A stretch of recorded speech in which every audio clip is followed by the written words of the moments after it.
এই দেখো আচারটা করলাম, এবার একটু টেস্ট করি। তোমরা আচার করতে পারছো না, দূরে তোমরা করে খাবে।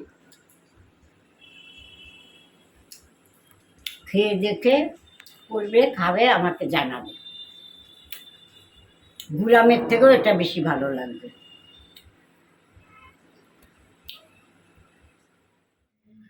আগের বছর তোমাদের গুড় আমের আচারটা ভীষণ পছন্দ হয়েছিল, তাই এই বছর নিয়ে আসলাম আরও একটা আমের আচার, যেহেতু এখন কাঁচা আমের মরশুম।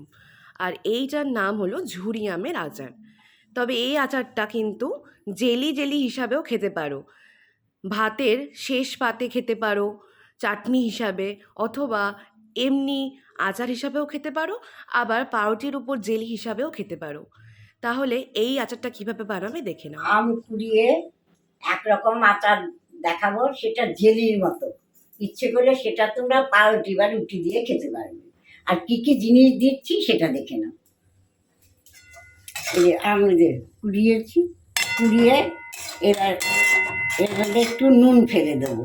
নুনটা দিলে মুছবে তাড়াতাড়ি। এই দেখো না। আচ্ছা, এইবার এটা কিছুক্ষণ নাড়াচাড়া করে একটু সেদ্ধ হলে তারপরে চিনি দেবো। আমটা একটু নুন দিয়ে কিছুক্ষণই করে নিলাম, তাতে আমেরিটা একদম নরম হয়ে গেল জেলের মতো। কিন্তু চিনির পরিমাণটা অনেক বেশি লাগে যতটা তোমার আম কুড়ানো। এই দেখো, ডবল প্রায় চিনি।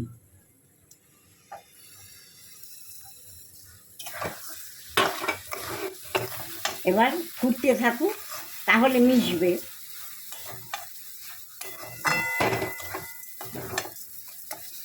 চিনিটা গড়লে এর সঙ্গে মিশে যাবে। চিনি দেওয়ার পরে ঠিক জেলির মতো হয়েছে। এইবার 5 ফোড়ন আর একটু শুকনো লঙ্কা দিয়ে ভেজে ওটা গুঁড়িয়ে মশলাটা দেবো, তারপরে উঠিয়ে দেবো। এটা হয়ে এসছে।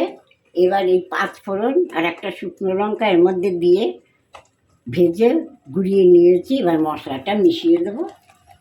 এই মশলাটা মিশানো হয়ে গেল, কমপ্লিট।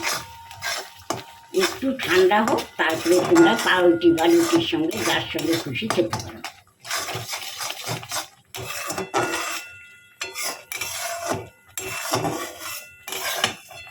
দেখো পুরো হয়ে গেছে।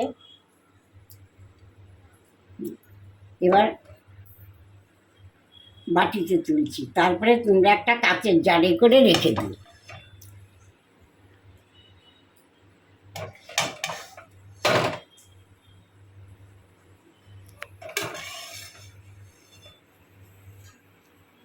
দেখো আচারটা করলাম, এবার একটু টেস্ট করি। তোমরা আচার করতে পারছো না, দূরে তোমরা করে খাবে।